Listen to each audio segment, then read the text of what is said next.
It's time for another Dirt Daily, and today we are finally going to work on the Flat-Fender, fixing something that has been bugging me since day one of dragging this home. This Flat-Fender has a broken frame rail on the passenger side, and I've been wanting to fix that, but I've been putting it off until I get the engine running. And the last episode, we got it running. It runs really good. You can just crank it over, starts right up. I haven't dealt with things like cooling or charging system, but knowing that the engine is good, I want to dive into that frame rail and fix that. But first, this episode is brought to you by ARB. ARB is a company originally from Australia. Now they are all over the world, and they make stuff for all types of four-wheel drives. They don't specifically make anything for a 1946 Willys CJ2A, but they do make things that you can use in a Flat-Fender. For example, they have a line of suspension, Old Man Emu, and they make those suspension for different vehicles, but I have actually used the Old Man Emu leaf springs underneath a Flat-Fender, my red GPW. So you can modify a Flat-Fender to use other ARB components. You can also put ARB air lockers under a Flat-Fender if you change to more modern axles, like a Dana 30, Dana 44, if you put Toyota axles under it, or Dana 60s, whatever more modern axles you put underneath a Flat-Fender, you can probably track down a set of ARB air lockers for it. And one of the coolest things that ARB offers is a fridge freezer. What is a fridge freezer? Well, a fridge freezer is basically an electric cooler. That's why I said it was the coolest thing. And this basically replaces your old fiberglass style insulated cooler with a cooler that you plug into your 12-volt power outlet, or you can plug it in your shop, and you can use it to keep your food and drinks cold for your next off-road adventure. This is the largest one they make. This is the Elements 63 quart. 63 quart is 90 12-ounce cans. So it's pretty massive. They make a lot of different ones. This one's kind of cool because it has a stainless body, so it's kind of designed to ride in the back of a truck, or a ute, as they call them in Australia. It has settings right here where you can change how cold it is. This one also is kind of neat because it has a locking mechanism where you can put in a code and lock it, and then your friend, maybe he's a trash panda and he likes to get into your cooler when you're not looking and borrow your lunch, you can actually lock this one up. You can also put a lock right on it, like a padlock. They make a lot of different ones. I've run them in a lot of vehicles. They are not the originator of the fridge freezer, but they have been around a really long time, and they make some of the best ones you can get. This will probably end up in that Jeep or another one at some point, even though it's not period correct. They're really nice because of ham water. What's ham water? Well, ham water is when you have your regular old igloo style cooler with ice in it, and your drinks and your bread and your cold cuts and your potato chips, and then you're bouncing down the trail and the ice melts, and then the ham starts floating in the melted ice water, and then you have ham water, and it's gross. So then every beverage you crack open tastes like ham water. And basically, if you don't want ham water, get a fridge freezer. And here's the cool thing. You can plug this into an outlet in your shop and use it as a shop fridge. It is not inexpensive. I think this one is over $1,500, which is a lot of money. But trust me, once you've used one, it'll be really hard to go back to old soggy ham water. So, but enough about fridge freezers. Let's get to work. We have a chassis to fix underneath this flatty because I want to take this thing for a spin. Let's get to work.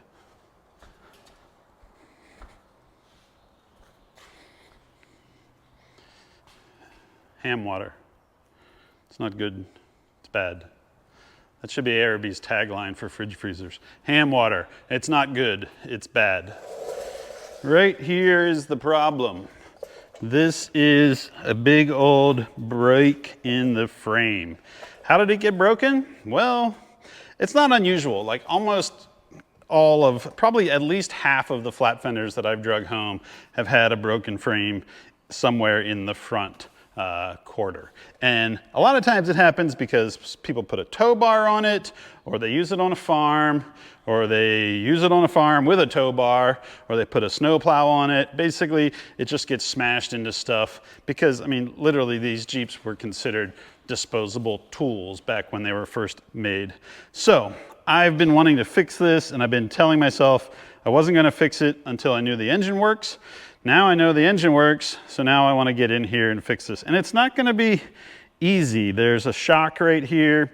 There's the battery tray right above it. And I think the plan is going to be remove this fender. Get this fender out of the way, get the tire out of the way, probably pull this shock off, raise the whole thing up, get it lined up, and figure out a way to fix it so that it is strong, but not overbuilt. Like a lot of times you'll see old flat fenders, they have a giant piece of 1/2-inch plate stick welded onto the side where this exact same thing happened in the past. And you want to make it strong and you want to put it back together, but you don't want to make it so heavy duty that wherever you attach that then becomes a stress riser going outwards down the frame. So that's today's challenge. Get this thing up in the air, get it all blown apart, and figure out what we can do to fix this in such a way that it will still work and be strong as a chassis, but still be flexible enough that it can twist and flex a little bit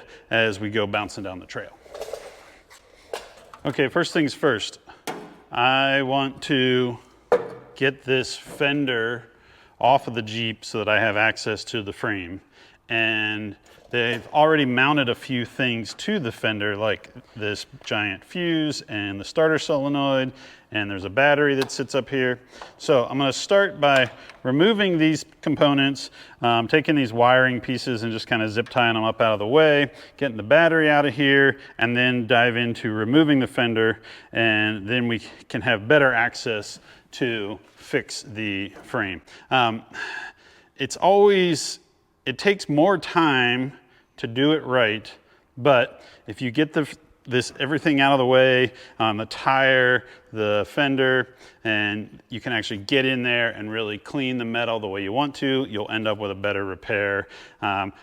Lots of times in the past, I've been like, oh, I can just reach in there with a grinder and get it clean and then weld it, and it's like, I've found that over the years, if you take the time to prep it nice and you take the time to get all the stuff out of the way so you can actually get to it nice. I mean, it's not a trail repair, we're in the shop. So take your time, try to fix it right, and then hopefully you'll end up with a stronger fix that you're not repairing again after the first time you take it four-wheeling. Get this battery out of here. I'm gonna start with a socket, and I'm gonna start with a 6-point socket. You can get 12-point sockets, but I feel like a 6-point socket is gonna put more connection onto the bolt head and hopefully make it less likely that it will break off. So I'm gonna just go through each one of these bolts and try to just break it loose. Hopefully the nuts that are on the back side won't spin, but they probably will, and I'll probably be fighting this thing just to get the fender off. But that's the way it is. To do the job right, you gotta take some time and get all this extra stuff out of the way. Yeah. The first one's not too bad. Number 2.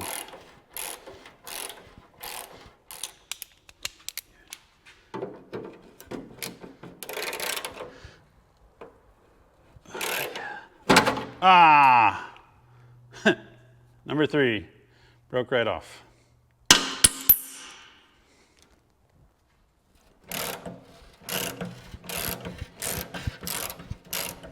Number 4 feels good.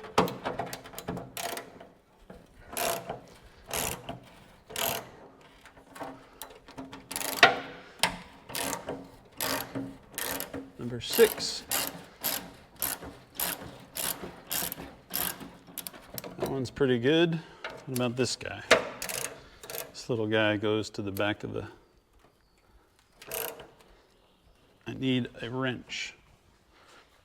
So some of these nuts are captured nuts that you can undo without getting to the back side of it. Other ones are just a regular nut, like this one right here on the little step. Come on. So, how's it going? This one came right out, no problem. This one up here broke off. Kind of a problem, but that's all right. We'll deal with fixing it after we get the fender off. This one, the captured nut on the backside is spinning, but I think I can reach it probably with some vice grips or a wrench, so I'll be able to get that one off. I'll have to lower the Jeep down.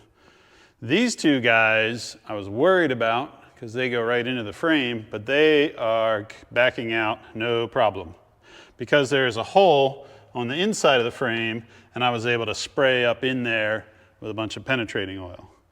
These three right here, they all came out easy peasy. And this one, the nut is spinning on the backside and it's rounded off from years of rust.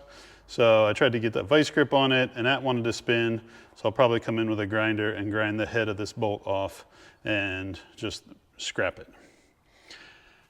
I will probably replace all of this hardware, even though I could probably put it back in if I really wanted to.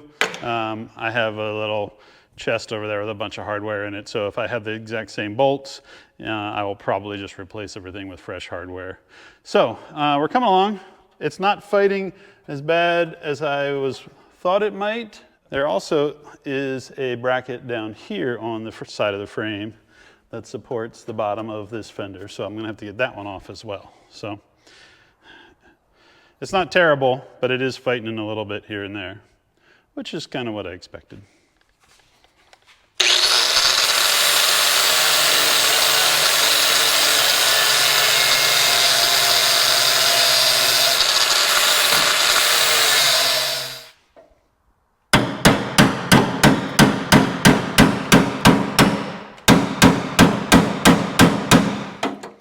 Okay, if you look right down inside here behind the fender, you can see these little cages that hold the trapped nuts, and those are what the bolts are screwed into. The top one, the bolt is now, it's all rusted and broken off inside there.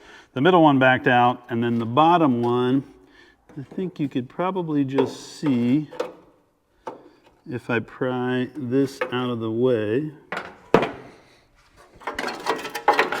If I get this there, I think you can probably see right here how the cage has kind of come apart from the back of the grill, and now that nut is spinning.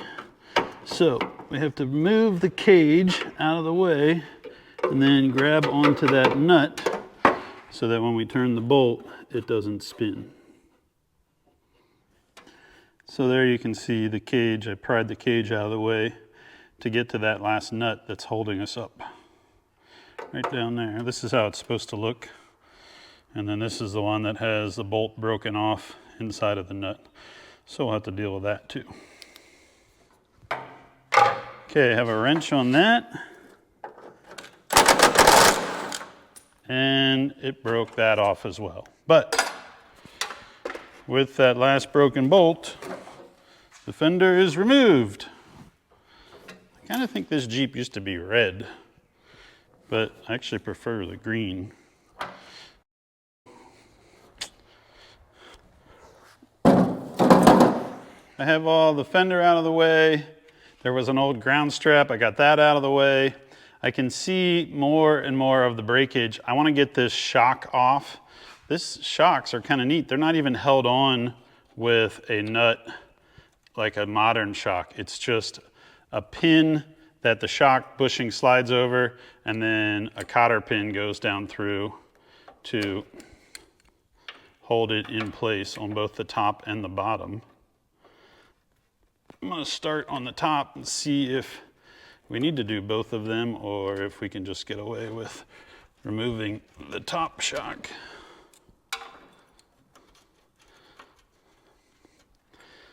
Probably need to remove both of them. Oh boy, these guys are crusty. Where's our little pry bar? You want to come out of there, shock? Oh, that wasn't too bad. You're not gonna fight us. Yeah, I think we got to take the bottom one out too. Get the whole shock out of the way.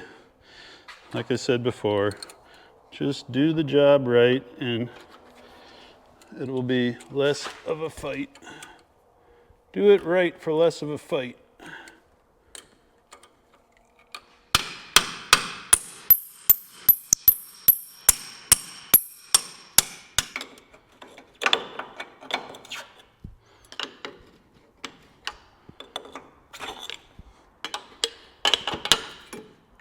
Okay, shock is out of the way. Now we can really start to see how this is all supposed to go back together.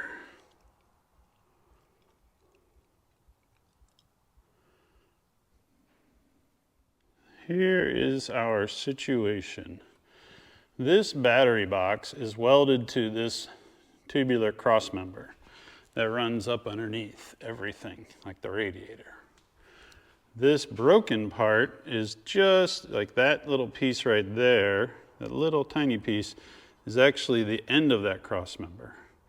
And then this battery box also rivets into the front half of the frame rail.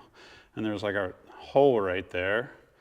And then back here is our shock tower. So my plan is to come in here and cut this battery box from here. Let me grab a Sharpie, I'll kind of show you. So this is my plan. I'm gonna come in here and I'm gonna cut this battery box like this and like that. So that that chunk of metal and this rivet and all of this can go away. And then I'm gonna come to this beefier piece of shock tower and I'm going to build a piece of metal that runs out almost to the radiator mount here, kind of like a gusset, so that this frame rail, instead of being 2.5 inches tall, is more like 4.5 inches tall. And it'll basically have a piece that kind of goes down like that.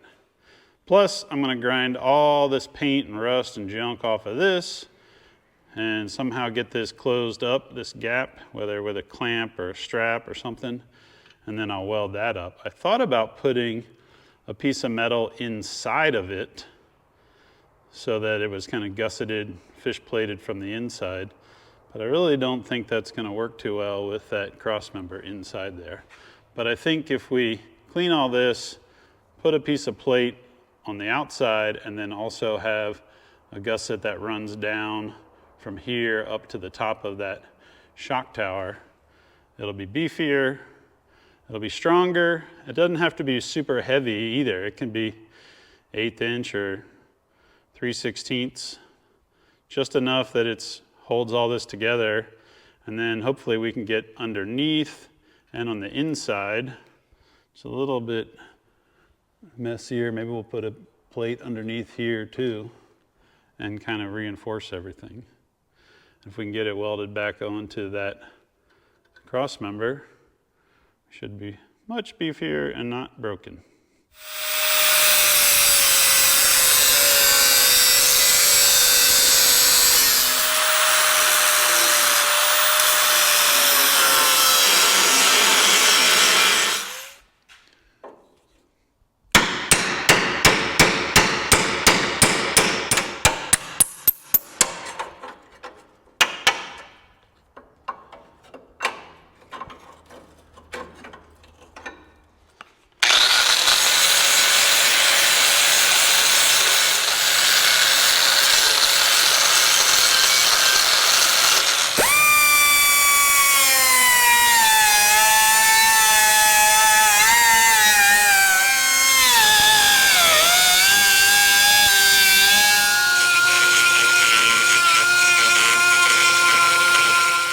Everything's coming together.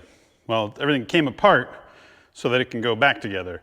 I ground this, I cut the metal out of the way from the battery tray, I ground a bunch of the paint off to try to get down to clean metal. Then I realized that getting to the inside is going to be important too, because the frame and this cross member are broken there and need to be welded back together. And in order to get to that, I decided it would be easier if I removed the radiator In order to remove the radiator, I had to remove the fan, then I could remove the radiator. I disconnected all the hoses. I'm not too sad about that because I wasn't really sure if that radiator was any good. Come to find out, the radiator actually had water in it. Not very much, but it did have water up to the water pump.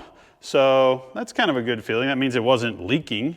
I have the radiator out now. I'll probably flush it out. Maybe I'll send it out to try and get it cleaned if I can find someplace local. That's the type of job that they use a bunch of chemicals to clean it and rot it out. And I don't even know if there's a local shop that still does that. A lot of people I know just will order a replacement radiator. If that one's holding water, I'd like to just reuse it if possible.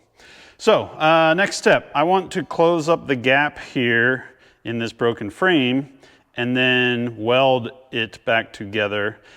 This metal is not, like, just butt welding these two together is not gonna be the solution, the final fix. It will help get everything aligned and hold it together, and then I will build some gussets off of the shock tower and a fish plate for on the side, maybe another one, probably another one on the bottom, and then figure out what we're doing on the inside where it has to seal up against that round cross member. So it's coming together. I put this ratchet strap around the back of this spring hanger and around the front bumper up to the motor mount. So if I ratchet strap this, it should pull it all together. Okay, this is our crack. I'm gonna tighten up this ratchet strap and see how much that pulls it together. Oh, look at that, it's bringing it right together just like we want. It does need to go up some. The bottom is already closing, the top is still open. I think what I'll do is I'll put a floor jack under the front of the frame and jack up and see if that brings this together, and then I can come in and weld this all across the top and down the side, and that will be a good starting point.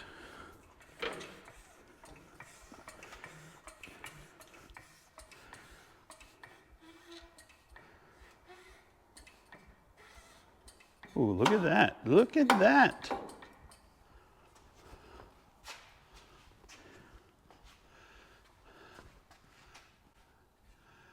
That is pretty good. That is pretty good. I wish it would go closed a little bit more, but I think what I want to do is come in here and weld. We'll weld up the bottom and this crack, and then we will hook from here to here, try to pull backwards. I have a strap around the bumper. I have a jack underneath the bumper, bringing it up. I also have this clamp running from the shock tower up to the front bumper to kind of bring it up and bring it in square. It still has a tiny gap at the top, but I'm worried that if I clamp it more, it's going to pivot up. So I'm gonna weld the bottom half of this side and then try to see if I can get that to close up some more. So that'll weld in right here, get a hold of that cross member, get a hold of this, and then probably also come underneath the bottom and weld where it's cracked across the bottom. And then we can reef on it a little bit more and try to close this up as much as we can. This again is not going to be the final fix. This is just a butt weld that will help keep everything aligned, and then we can come over everything with bigger plates and a gusset to kind of tie everything together. All right, we're not gonna get a bunch of second chances on this. So let's try and get it nice the first time, and then we can finish it up.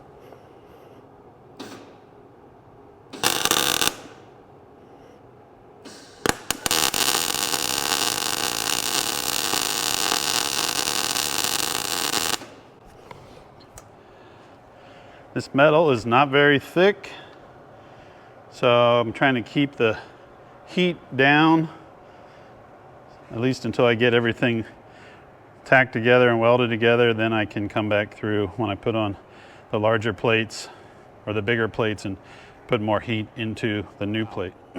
Plus it's old and crusty.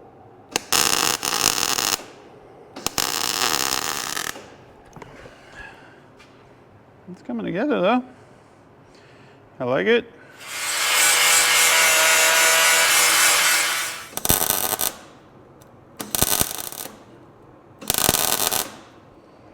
That weld across the bottom is gross because I didn't get it clean enough.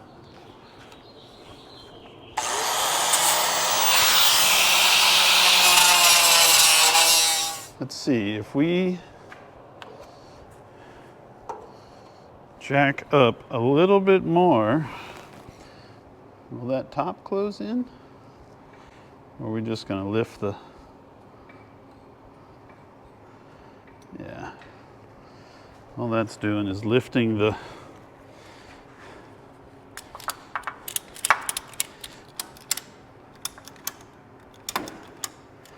Jeep off of the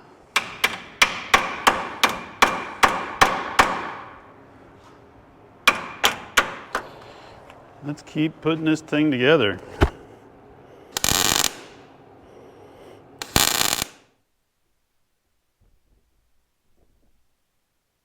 Next step is to figure out a gusset to go in this area. And I basically want a 3.5 inch long piece that will run from the top of the shock tower down to just shy of this rivet. So I'm going, plus it's, the cool thing, the weird part is that this is not a perfect 90 because it kind of goes up and then comes down.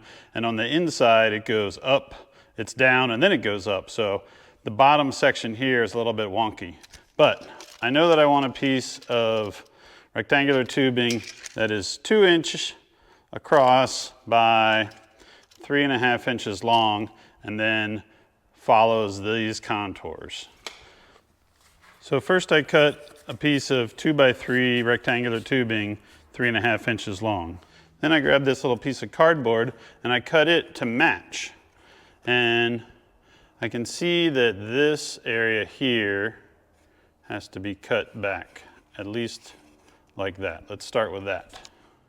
We know that that is our 3.5 inch length, and this brings it down to about there.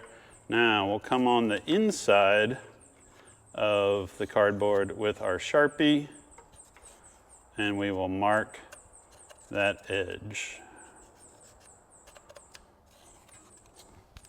That is our triangle, and that's what we want to duplicate on that piece of rectangular tubing, with this being the top. So basically, if this is our piece of rectangular tubing, we're going to go something like that. We're going to start by cutting it like that, and it will fit in here, and then we can chisel away at it more until it's perfectly lined up with all of these corners.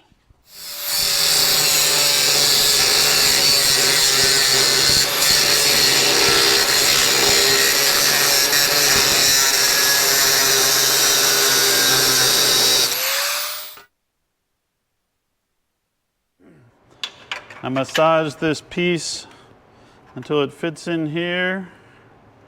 This is going to be our gusset. So now I will tack it into place.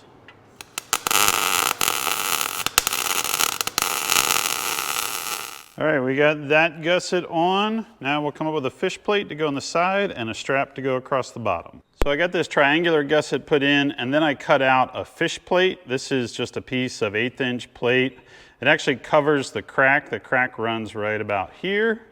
And so it will weld on both sides of the frame as well as across the top and along the bottom.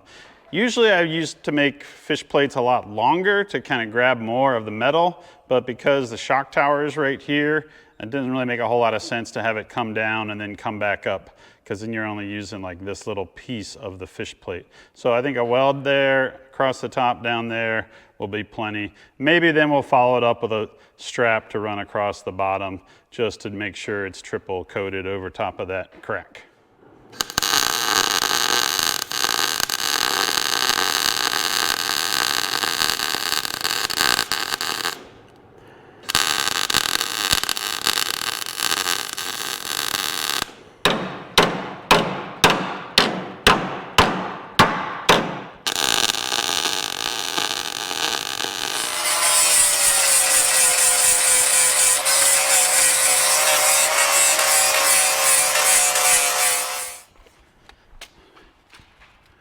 What do we got left?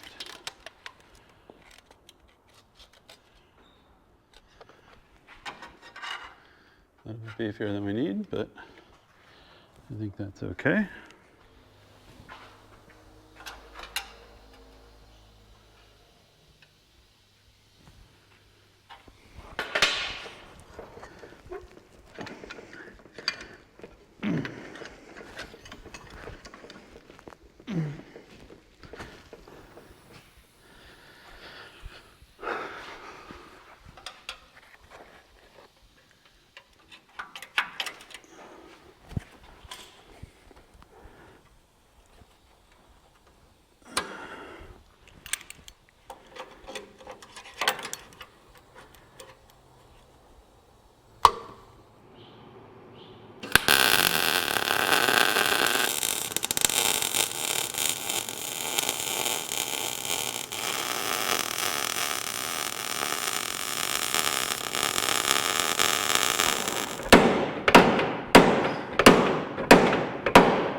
This thing is plated on the outside, gusseted on the top,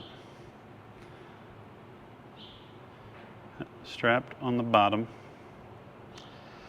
The only thing that's left is the inside. The final piece of the puzzle is back in under here. This is the inside of that cross member, and you can see it's broken right along there, right in that corner. So instead of a fish plate, I made this shark fin plate, and that guy is going to go right there and weld to the cross member, weld across all of this, weld to that strap on the bottom, and it will be overkill, but we will have all the sides of that crack dealt with. It has the gusset on top, fish plate on the side, strap across the bottom, and we'll put this shark fin on the inside, and I think it will be done.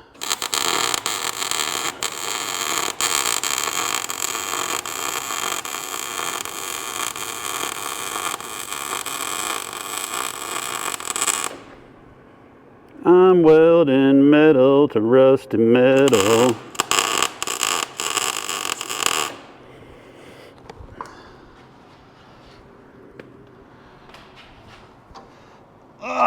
Lots of clamps.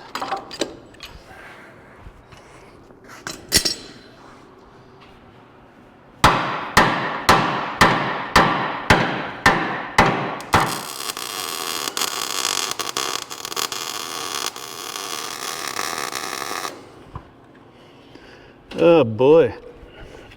Stuck.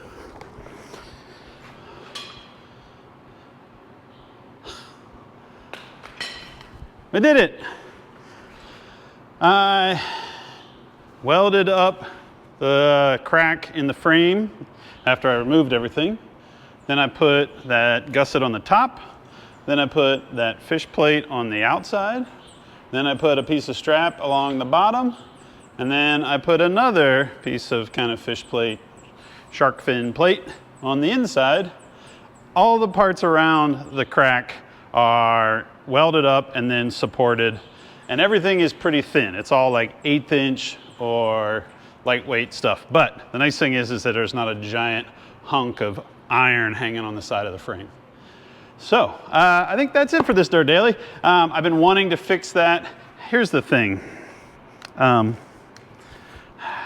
Jeep frames are, let me shut this welder off.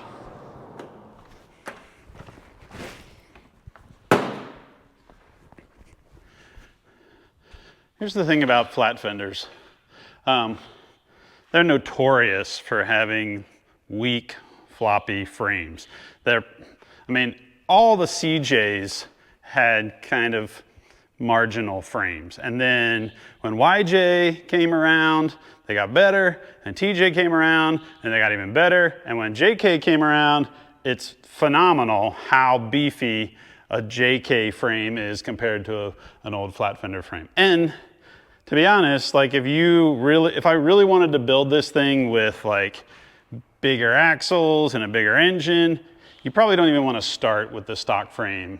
I mean, 70, 80-year-old frame, maybe you'll find one that's solid, but you could much quicker and easier get some 2x3 or 2x4 rectangular tubing and make a frame beefier out of fresh new steel versus trying to do stuff like this. I'm doing this because this Jeep's kind of ratty old fun and it's a farm Jeep and I'm not really too concerned about restoration. I'm not worried about like making it crazy off-road rig. I have other rigs to do that. But you're welding rusty old metal. It's full of paint, it's full of rust, it's full of grease, mud, cow manure, chicken poop, whatever has been splattered all over these things for the past 70, 80 years. So it's hard to weld and you got to grind a bunch to try and get it clean, and then it still pops and spatters and just makes a big mess. But I feel like this is fixed now. And there's lots of Jeeps out there that have great frames. They're still solid. Like the funny thing is like this side over here doesn't have a crack in it. Everything looks fine. This side over here completely broken in half. So, that's it for this Dirt Daily. I'm stoked that now the frame is fixed. Now I can get back to the engine and I have the radiator out. I can figure out if the radiator is going to hold pressure and hold water. I can dive into the charging system, air cleaner, put the fender back on. There's lots more to do on this little Jeep. But that's it for this Dirt Daily. Thanks for tuning in. Woo! One more thing off the list. This is going to be a good little Jeep when it's all done. All right, we'll see you guys next time.